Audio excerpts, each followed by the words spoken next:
Thank you, Ryan. What's up? Yeah, that's how old I am. Yeah, my name is Bob. I'm 55. Been married for 22 years. Thank you. Yes, we have two wonderful, sometimes wonderful kids. Our oldest is 20. Our youngest is 17. A little bit about my past. I was raised in a working class Irish Catholic family, which means we were poor, but we loved Jesus. But I had a question for you guys. Who here played house as a kid? Yeah. We were so poor we played apartment. It's a fun game. One person plays the landlord. They knock on the door. Everyone yells back, "Checks in the mail." We played that all the time. Once a month at least. But I want to be clear, I don't blame Jesus for us being broke. I know just how busy he was helping all the athletes win championships.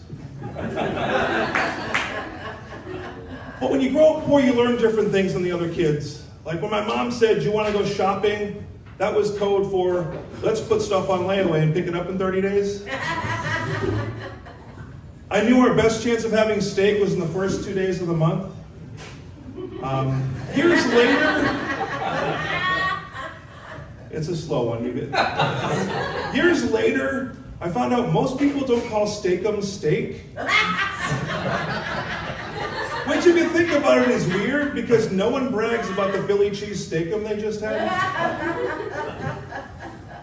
But I see some of the looks I'm getting, and I kind of know what you're thinking. Hasn't he heard of Ozempic? I actually have a prescription for Ozempic. My insurance won't cover it. It's $1,200 a month. Do you have any idea how many Pringles you can buy with $1,200? But I've done just about every diet over the years, right? I counted calories when I was younger, which is probably why I'm so good at math. I've done the keto diet. Any of you guys do keto? Yeah, you can lose a ton of weight on keto. The only downside is it makes your breath smell like the bathroom at Taco Bell. I've done Weight Watchers. At one point I had the highest score on the app. There's been a lot of buzz about some new diets though. Maybe you've heard about it. Have you heard of the Jake Paul diet? This is where you get your calorie burn by beating up old black guys. It's definitely not for me. Have you guys heard of the P. Diddy diet? It's just like the R. Kelly diet. You only order off the kids' menu.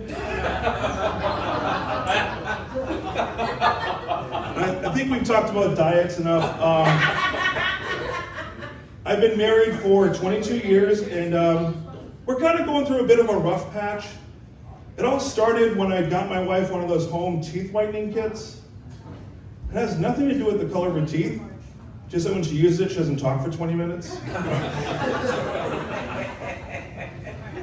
But she got me back, and she didn't even realize it. I heard her talking to her friend Kimmy, and Kimmy's going on and on about this new guy she's been dating. "Tara, I really like him, but he's emotionally unavailable." What is that? What is emotionally unavailable? Will this guy not watch Hallmark movies with her? I mean, I was raised by a generation of men that didn't show emotion. I wasn't allowed to cry.